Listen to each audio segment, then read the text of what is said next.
Merci, bonjour à toutes et à tous. J'ai eu la bonne idée de perdre ma voix aujourd'hui. On m'a dit de le faire quand même, en parlant pas trop fort, que le micro portait bien et que vous alliez me comprendre. Je vais vous parler d'une une ville moyenne, Châteauroux, préfecture du département de l'Indre, en plein centre de la France, qui est une ville qui a connu de nombreuses mutations urbaines. Au lendemain de la Seconde Guerre mondiale, elle a 33 000 habitants, vraiment une ville aux caractéristiques plus rurales qu'urbaines. Et là, normalement, les slides changent. Alors ça marche pas. Alors je n'appuie pas dans le bon sens. Ouais. Pardon. Voilà. Là, pour ses caractéristiques géographiques, le centre de la France, pour aussi des questions de météo, on est sur un territoire où il n'y a quasiment jamais de brouillard.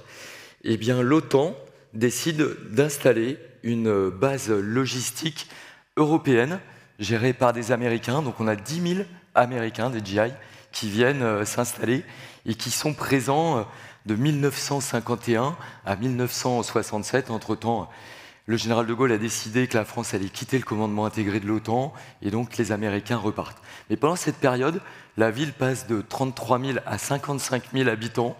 On développe des quartiers entiers nouveaux, caractéristiques américaines. Je vous encourage d'ailleurs à venir les visiter. C'est assez particulier. Des maisons à 4 pans, des jardins ouverts. On a un aéroport juste gigantesque, incroyable. Et donc quand j'arrive en 2014, ça fait près de 50 ans que les Américains sont repartis. On est tombé dans une léthargie, on a perdu 10 000 habitants. Et le sujet, c'est de dire comment on peut profiter de cet héritage américain pour recréer de l'activité. Beaucoup de gens parlent d'attractivité, moi je parle plutôt d'activité, d'activité durable, qui crée de l'économie, de l'emploi, et qui permettent à notre territoire de trouver une nouvelle vocation. On se dit, tiens, cette position géographique qui a été un atout pour séduire l'OTAN et les Américains, on va s'en servir pour accueillir de l'événementiel et vraiment faire de cette activité-là le fer de lance de notre territoire. On candidate pour accueillir les championnats du monde de voltige aérienne. On est retenu, les championnats du monde se déroulent, c'est un succès incroyable, tant sportivement que par rapport au public qui vient. Ça se termine par un meeting aérien où il y a 50 000 personnes. Tout le monde est séduit à tel point que 4 ans plus tard, les pilotes demandent à ce que, à nouveau, les championnats du monde se déroulent en France, et en France, à Châteauroux, sur notre aéroport. Donc 2 fois de suite, on accueille les championnats du monde de voltige aérienne. On crée un établissement public, on se professionnalise pour dire, voilà, ça marche, ça prend. Il faut vraiment qu'on puisse conduire ça de manière la plus pro possible. Entre-temps, on a Sylvie Tellier du comité Miss France qui nous appelle en disant, vous avez un zénith, est-ce que vous ne voudriez pas accueillir l'élection nationale de Miss France? Donc on l'a.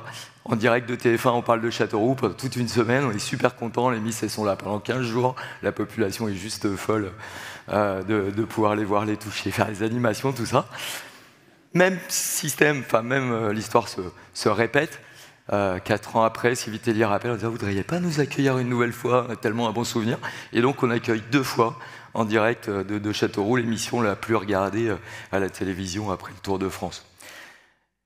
Entre-temps, la Fédération française de tir, qui est une des plus grosses fédérations sportives françaises, qui gagne en gros 15 à 20 000 licenciés par an, décide de créer à Châteauroux un site incroyable qui est le plus grand d'Europe, qui est le Centre national de tir sportif.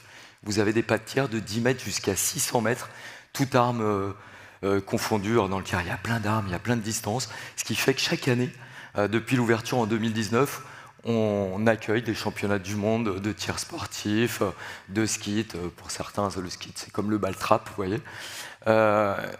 Et ça crée une activité, l'hôtellerie se développe, on gagne à partir de l'installation de 2014 à 2019, on gagne 18 000 nuitées d'hébergement par an, de manière linéaire. Et puis quand on regarde ce site, on se dit mais c'est le plus grand d'Europe, il a les caractéristiques olympiques, il faut être ambitieux. La France a déjà été retenue pour accueillir les Jeux Olympiques. Eh bien on va essayer de convaincre Paris 2024 de venir faire les épreuves de tir à Châteauroux. On rencontre Tony Estanguet, toutes les équipes. C'est pas prévu comme ça dans le dossier de candidature de Paris. Normalement ça doit se passer à la Courneuve en Seine-Saint-Denis. Et puis on nous dit bah non, vous êtes loin de Paris, on est à 2 heures. Comprenez, c'est pas possible. On dit, ah mais c'est bien, parce que les jeux, c'est quand même les jeux des territoires, ce serait bien de faire quelque chose en province. Et finalement, pour des raisons techniques. Le 12 juillet, pour moi, le 12 juillet, c'est une date qui me parle, parce que c'est déjà mon anniversaire, c'est voilà, vous voyez ma maman, et c'est bien moi à côté dans les bras de ma maman. Le 12 juillet, et pour beaucoup d'entre vous, ça doit vous parler aussi, c'est le jour où on décroche notre première étoile de champion du monde de football. Et donc le 12 juillet 2022, Tony Estanguet m'appelle en disant eh ben, finalement, on va faire les épreuves de tir, tant en olympique qu'en paralympique, et vous serez la seule ville hors Île-de-France à avoir les Jeux olympiques et les Jeux paralympiques, puisque Marseille pour la voile, il n'y avait pas de para, Tahiti pour le surf, il n'y avait pas de para, et dans tous les grands stades qui accueillaient du foot, il n'y avait pas de para non plus. Par contre, on est en 2022, donc moins de 2 ans avant le début des Jeux, on doit construire des villages olympiques, adapter le site, parce que le Centre national, même s'il est aux caractéristiques olympiques, il y a quand même des travaux à faire, et donc on relève le défi.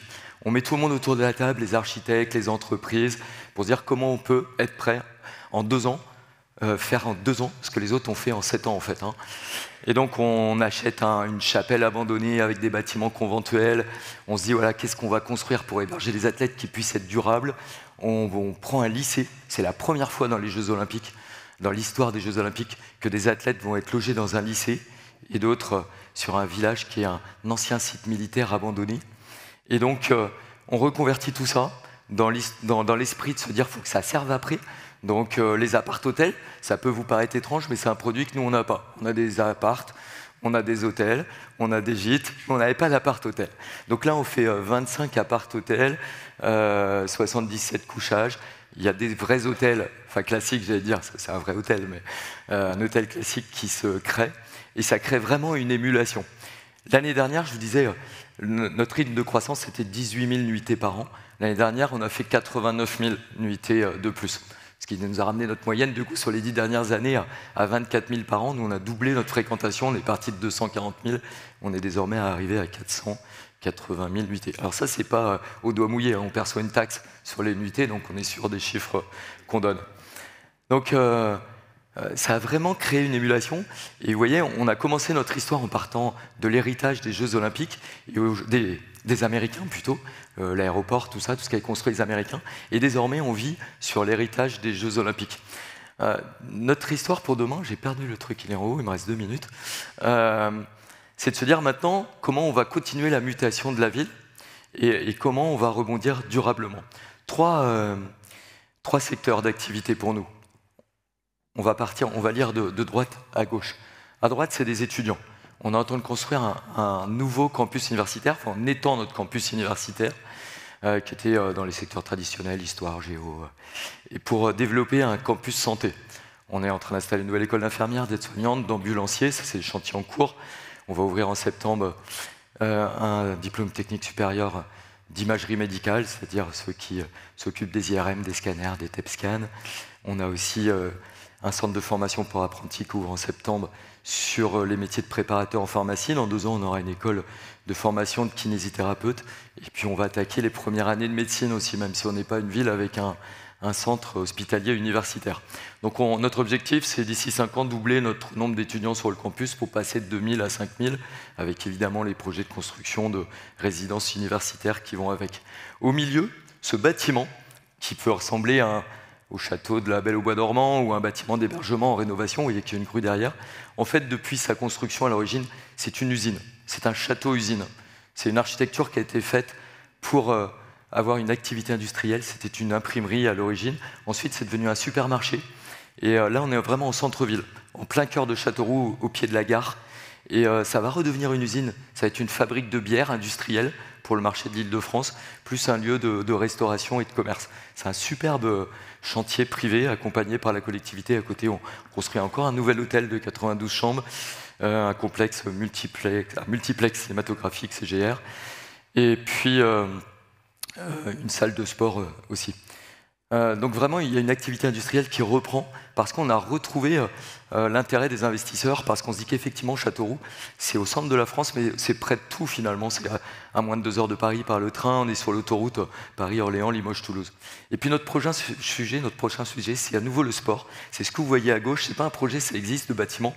On a la plus grande plaine de beach couverte de France. C'est pas forcément là où on nous attend sur les sports de sable, mais ici on va pouvoir créer le nouveau centre de formation national du beach pour le hand, pour le volley, pour le foot et pour le tennis. Voilà, comme quoi un territoire d'une ville moyenne qui était plutôt en difficulté peut rebondir grâce à l'héritage des Américains et aujourd'hui des Jeux Olympiques. Merci beaucoup.